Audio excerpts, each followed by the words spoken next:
শুরু হচ্ছে খবরের আয়নায়। আকাশবাণী সংবাদ বিভাগের সাপ্তাহিক এই অনুষ্ঠান আপনাদের সামনে উপস্থাপন করবে এমন অনেক কিছু যা দৈনন্দিন খবরের ভিড়ের মধ্যেও বিশেষ উল্লেখের দাবি রাখে। ব্যতিক্রমী অনেক ঘটনাই সাময়িকভাবে উপযুক্ত মাত্রায় পরিবেশন করা সম্ভব হয় না, আবার বেশ কিছু ঘটনাও নানা কারণে সকলের চোখ এড়িয়ে যায়। এমন নানা রঙের মালায় গাঁথা এক অনুপম উপহারই হল খবরের আয়নায়। আজকের আয়নায় রয়েছে কেন্দ্রীয় বস্ত্রমন্ত্রী গিরিরাজ সিং এর একগুচ্ছ কর্মসূচি নিয়ে রাজ্য সফর, মানব কার্নিভাল 2025, শোভা সেন জন্মশতবার্ষিকী উদযাপন, প্রসার ভারতীর ওয়েবস ওটিটির সূচনা। একগুচ্ছ কর্মসূচি নিয়ে রাজ্যে এসেছিলেন কেন্দ্রীয় বস্ত্রমন্ত্রী গিরিরাজ সিং। গত শুক্রবার কলকাতায় national institute of natural fibre engineering and টেকনোলজির 87তম প্রতিষ্ঠা দিবসের অনুষ্ঠানে প্রধান বক্তা হিসেবে উপস্থিত হয়ে তিনি বলেন, কেন্দ্রীয় সরকার আগামী 2030 সালের মধ্যে বস্ত্রশিল্পে বাজার চাহিদা $300 বিলিয়ন করার লক্ষ্যমাত্রা নিয়েছে। বস্ত্রমন্ত্রী জানান, বর্তমানে এই শিল্পে $176 বিলিয়ন বাজার চাহিদা রয়েছে। এই লক্ষ্য পূরণে পাট শিল্পের বিশেষ অবদান থাকবে। কেন্দ্রীয় মন্ত্রী এই কাজে প্রাকৃতিক তন্তুর উৎপাদন বৃদ্ধি এবং জুট মিলগুলিকে সক্রিয় ভূমিকা নেবার আবেদন জানিয়েছেন। भारत सरकार जूट बैग खरीदती है। मैं बार बार कहता हूं कि इसको जमीन पर ले जाने के लिए इंडस्ट्री की भूमिका, राज्य सरकार की भूमिका। मैं टेक्सटाइल में ज्यादा कुछ नहीं कहूंगा, टेक्सटाइल में इतना ही कहूंगा कि अभी हम लगभग $176 बिलियन का मार्केट साइज है, लेकिन इसमें जूट भी है, नेचुरल फाइबर भी है, सिंथेटिक भी है। अब मैं 2030 तक इसको $300 बिलियन पर ले जाने का है और उसमें जूट की बड़ी भूमिका होगी। मैं जूट मिलों से कहा हूं कि आप 1,10,000 से लेके 15,000 20,000 तक जूट बैग भेजते हो, भारत सरकार खरीदती है या जिसको अन्य जरूरत होता है, इसे 2 लाख से 3 लाख रुपए टन ये मिले, टेक्नोलॉजी को लें और जिससे कि आपको जब फायदा होगा तो मजदूरों को फायदा होगा और आप मजदूर को फायदा होगा तो किसानों को फायदा होगा। কেন্দ্রীয় মন্ত্রী এদিনই সোদপুরের কাছে বোর্ডঘরে একটি বেসরকারি সংস্থায় কৃষি মন্ত্রকের অধীনস্থ সংস্থা নিনফেটের প্রযুক্তি দিয়ে নির্মিত পাট ও অন্যান্য উপাদান থেকে তন্তু বের করার 3টি মেশিনের উদ্বোধন করেন। সেখানে তিনি বলেন, বাংলার পাট গুণমানের সর্বশ্রেষ্ঠ। বাংলায় পাট শিল্পের প্রসারে তিনি শিল্পপতিদের একটি করে গ্রাম দত্তক নেবার আহ্বান জানান। जब ये 100 किलो 200 किलो 300 किलो गांव में बनेंगे तो वहाँ रोजगार भी बढ़ेगा। इसीलिए मैंने इंडस्ट्री से आग्रह किया है कि इंडस्ट्री एक गांव को पहले एडॉप्ट करे और एक गांव को एडॉप्ट करके वहाँ लो कॉस्ट बेटर जूट के रेटिंग की जो बनाया है क्राइजेफ ने उसको वहाँ लागू करे, जिससे पटसन अच्छे आ सके। শনিবার ফুলিয়ায় যান কেন্দ্রীয় বস্ত্রমন্ত্রী গিরিরাজ সিং। সেখানে ইন্ডিয়ান ইনস্টিটিউট অফ হ্যান্ডলুম টেকনোলজির নবনির্মিত ভবনের উদ্বোধন করে তিনি বলেন, কেন্দ্রে নরেন্দ্র মোদীর নেতৃত্বাধীন সরকার পঞ্চায়েত সহ অন্যান্য সব ক্ষেত্রে বিকাশ করে চলেছে। 35% রপ্তানি বৃদ্ধি পেয়েছে। এখানে তিসির চাষ বৃদ্ধি পেলে কৃষকের লাভ হবে, বস্ত্র উৎপাদন বৃদ্ধি পাবে এবং কৃষকও তার পুরনো গৌরব ফিরে পাবেন। हमारे प्रधानमंत्री नरेंद्र मोदी कोई भेदभाव नहीं करते। आज बंगाल को समर्पित कर रहा हूं IIST, जो अभी 33 स्टूडेंट, लेकिन आने वाले दिनों में 60 स्टूडेंट होंगे। 20% बीभर के बच्चे होंगे और सभी बच्चों का जो पढ़ाई में खर्चा होता है ये मोदी की सरकार ही उठाती है, बच्चों को एक पैसा नहीं देना। সায়েন্স সিটিতে ভারত সরকারের উপভোক্তা বিষয়ক খাদ্য ও গণবন্টন মন্ত্রকের অন্তর্গত ব্যুরো অফ ইন্ডিয়ান স্ট্যান্ডার্ডসের উদ্যোগে মানব কার্নিভাল 2025 অনুষ্ঠিত হল। দেশে পণ্যের গুণমান নির্ধারণ বিষয়কে সামনে রেখে এই কার্নিভালের আয়োজন।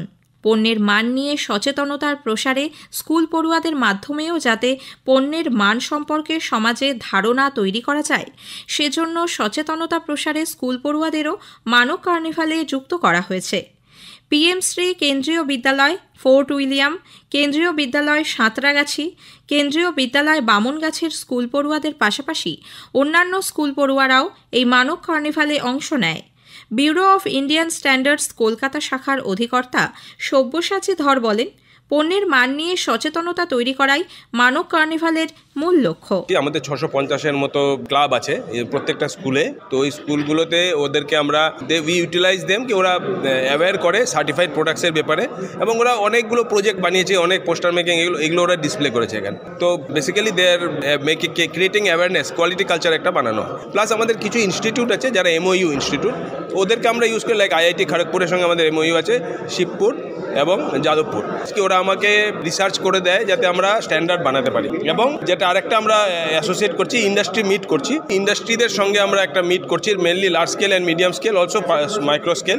Mainly large scale and medium scale and industrial association আছে, যাতে আমরা ওদের ল্যাবরেটরি ইউজ করতে পারবো। সো ওদেরকে আমরা ইনভলভ করবো যাতে স্ট্যান্ডার্ড বানানো যায়, যাতে ওরা ইনপুট দেয় যেগুলোর স্ট্যান্ডার্ড প্রোডাক্টের স্ট্যান্ডার্ড নেই, ওগুলো যেন আমরা স্ট্যান্ডার্ড বানাতে পারি। যেরকম আমি বলছিল উনি যে আমাদের নলেন গুড় আছে, ওটার হয়তো ইন্ডিয়ান স্ট্যান্ডার্ড নেই। তো এইসব যেগুলো জিনিস নেই ওগুলো লোকাল লোকই জানতে পারবে। তো ওরা আমাদের ইনপুটস দেবে যাতে আমরা স্ট্যান্ডার্ড বানাতে পারি। এবং আমরা অনেক কিছু রিবেট দিয়েছি, মাইক্রো, স্মল, মিডিয়ামদের, মাইক্রোদের আপ টু 80% রিবেট দেওয়া আছে।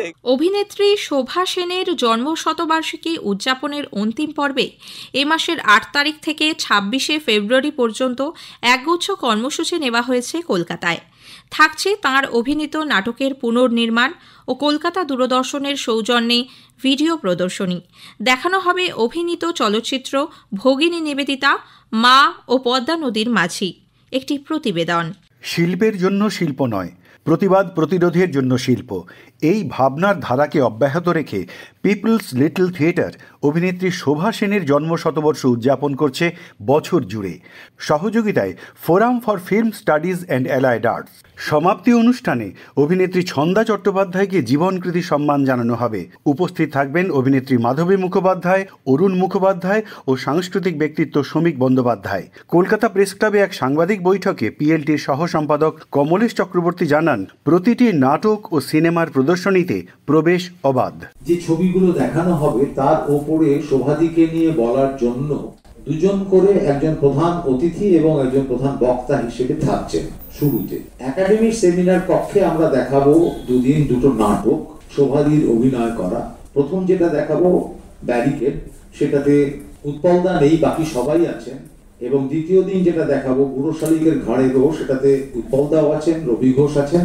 মানে অনেক আগের প্রোডাকশন, যেটার ভিডিও আমরা দূরদর্শনের সৌজন্যে পেয়েছি।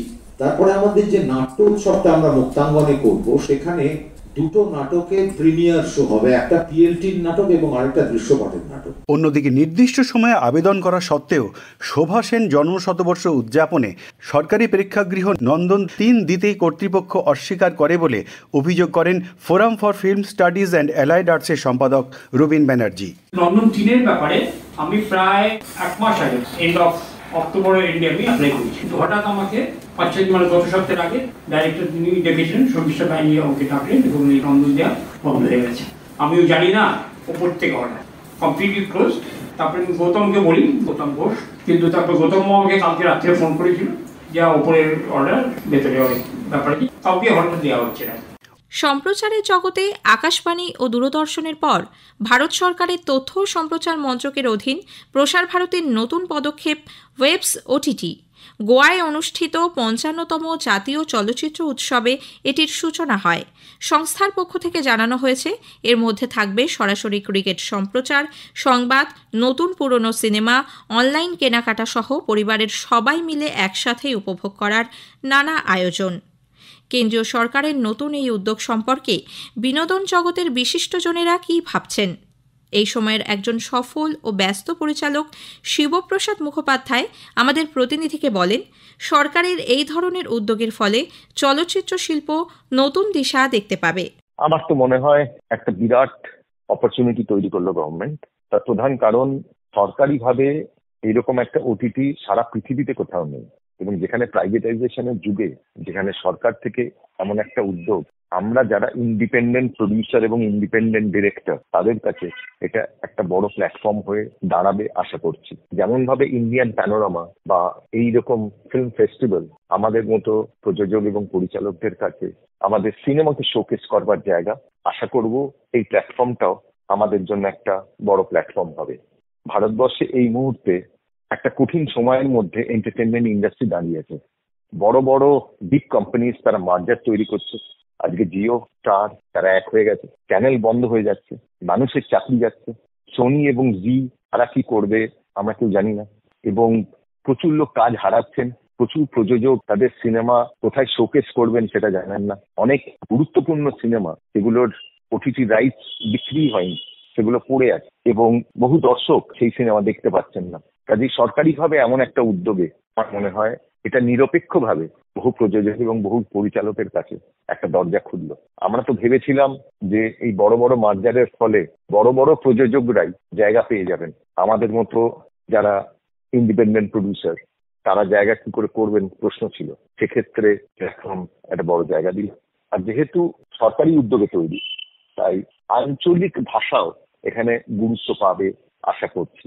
আঞ্চলিক ভাষার সিনেমা আজকে থেকে গুরুত্বপূর্ণ জায়গা স্থান অধিকার করেছে, সেটা মালায়ালাম ভাষা হোক, সেটা তেলেগু, তামিল হোক, এবং সেই ভাষা বাংলা সিনেমাই হোক, মারাঠি সিনেমাই হোক, গুজরাটি সিনেমাই হোক, সাঁওতালি সিনেমা হোক, ঝাড়খণ্ডী ভাষার সিনেমা হোক, প্রচুর ইম্পর্টেন্ট কাজ হচ্ছে। অহমিয়া ভাষার সিনেমা, কাজেই সেই সিনেমাগুলো দেখাবার শোকেস করতে পারবে।